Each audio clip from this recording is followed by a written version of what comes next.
मालिक के बेटे ने मुझे जबरदस्ती पकड़कर कहा कि मेरी बात मान लो, मैं तुम्हें पैसे दूंगा। मैंने कहा ऐसा नहीं हो सकता, मेरा नाम जरीना है और मैं कभी भी ऐसा कोई काम नहीं करना चाहती थी।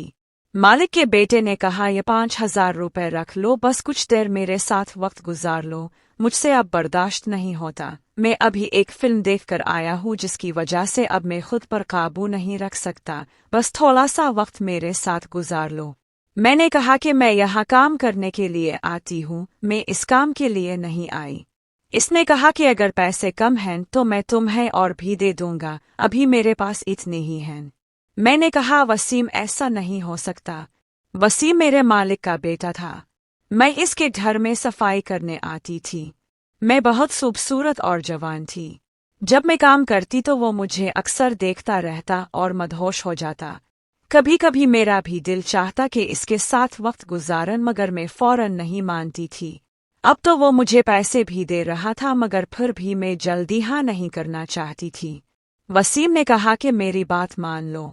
वसीम भी बहुत खूबसूरत और जवान था, मुझे लगता था कि वो मुझ पर गलत नज़र रखता है। मैंने कई बार खिड़की से इससे झांकते हुए देखा था। वो फिल्म देखते देखते अपने आप को सुकून देता रहता था। मैं जानती थी कि वो जवान है और खूबसूरत भी। इसने कहा कि मेरी बात मान लो क्योंकि घर पर कोई नहीं है। दरवाजे पर सिर्फ चौकीदार था क्योंकि ये घर बहुत अमीर था। बाकी नौकर अपने काम में लगे हुए थे। सफाई के लिए घर में सिर्फ मैं आती थी। आखिरकार मैं वसीम की बात मान गई। मैंने कहा कि क्या तुम मुझे 5,000 और भी दोगे? इसने कहा हाँ मैं दूंगा। कुछ देर बाद वो मुझे कमरे में ले गया क्योंकि मैं सफाई मुकम्मल कर चुकी थी। मैंने इसे कहा कि तुम मोहब्बत मेरी शर्तों पर करोगे क्योंकि मैं अभी कन्वारी हूँ और मेरी शादी नहीं हुई। मैं यहाँ काम करने आती हूँ, इसका ये मतलब नहीं कि तुम मुझसे जबरदस्ती करो। वसीम ने कहा जैसे तुम कहोगी वैसे ही होगा, मैं कोई जबरदस्ती नहीं करूँगा। मैंने कहा कि जिस तरफ से मैं कहूँगी इसी तरह तुम्हें खेलना पड़ेगा। वो मान चुका था। वसीम को बहुत सी बुरी आदतें थीं। वो अमीर था और अपने दोस्तों को घर पर लाता रहता था। मुझे पहले भी शक था कि वो अपने दोस्तों के साथ भी इस तरह के काम करता है। मुझे लगता था कि इससे दूसरी तरफ से ज्यादा सुकून मिलता है। अब मुझे भी इसी बात का फायदा उठाना था क्योंकि मैं नहीं चाहती थी कि शादी के बाद मेरे शौहर को कुछ पता चले। मैंने कहा ठीक है, मैं जिस तरफ से कहूँगी तुम इसी तरह करोगे। इसने कहा बेफिक्र हो जाओ, बस मुझे कुछ देर के लिए खेलने दो, फिर जो कहोगी वही करूँगा। इसने खेल शुरू कर दिया और इसका अंदाज मोहब्बत मुझे पसंद आया। मैं खुद पर काबू ना रख सकी। पहले तो मैं शर्तें रख रही थी लेकिन फिर मैं बेकाबू हो गई। मुझे पता ही ना चला वो क्या कर रहा है, बस मुझे सुकून मिल रहा था। वसीम बहुत खुश था। वो बड़ी फैमिली से ताल्लुक़ रखता था, इसलिए ताकतवर था और शायद कोई दवा भी इस्तेमाल करता था जिससे वो लंबे वक्त तक चलता था और अभी तक थका नहीं था। मुझे काफ़ी सुकून मिल रहा था। मेरा एक बुआरे फ्रेंड भी था, मैं इसके साथ भी वक्त गुजारती थी लेकिन इतना सुकून कभी नहीं मिला था जितना वसीम से मिल रहा था। हम दोनों अपने काम में मशगूल थे। मुझे पता ही ना चला कि वसीम के पापा घर आ चुके हैं। जैसे ही वो कमरे में आए तो हमें देखकर हैरान रह गए। उनके खांसने पर हम घबरा गए। मैंने फौरन कहा कि वसीम ने मुझे मजबूर किया था।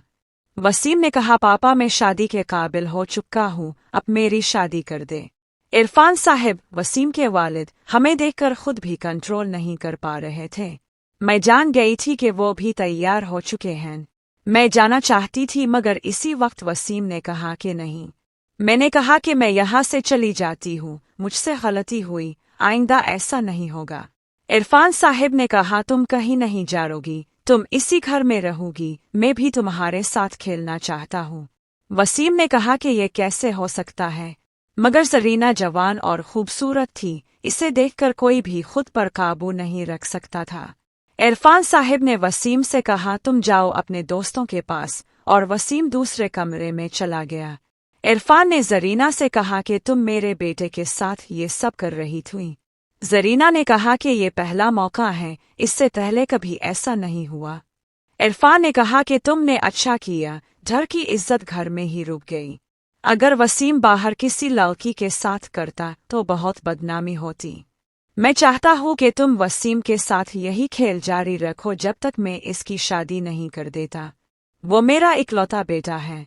मैं इसकी शादी अपनी मर्जी से करूँगा। इसने कहा कि मेरी बीवी दुबई में है और कुछ दिनों में वापस आएगी। तब तक मैं चाहता हूँ हम कभी कभार ये खेल खेलें। वसीम को भी कोई एतराज नहीं होगा। इसके बाद मैंने खेलना शुरू किया। मुझे नहीं अंदाजा था कि इरफान इतना ताकतवर है और इतनी बर्दाश्त रखता है। आहिस्ता आहिस्ता मैं इसकी आदी हो गई। फिर कभी वसीम और कभी इरफान मेरे साथ खेलते। मेरी जिंदगी बदल गई थी। मैं घर के काम नहीं करती थी बल्कि सिर्फ दोनों को संभालती थी। जब तक शगुफ्ता, इरफान की बीवी, वापस नहीं आई थी, मैं इसी घर में इसकी बीवी की तरह रहती रही। लेकिन जब शगुफ्ता अचानक वापस आ रही और इसने मुझे देखा तो बहुत गुस्सा किया और मुझे घर से निकाल दिया। मैंने फिर कभी इस घर में कदम नहीं रखा। इरफान ने मुझे बहुत ढूंढा। वो कहता था कि मेरे साथ गुजारा हुआ वक्त इसकी जिंदगी का हुसैन वक्त था, मगर मैं इससे दोबारा कभी ना मिली। उम्मीद है कि ये कहानी आपको पसंद आई होगी। मज़ीद कहानियों के लिए चैनल को सब्सक्राइब करें और अपनी राय दें।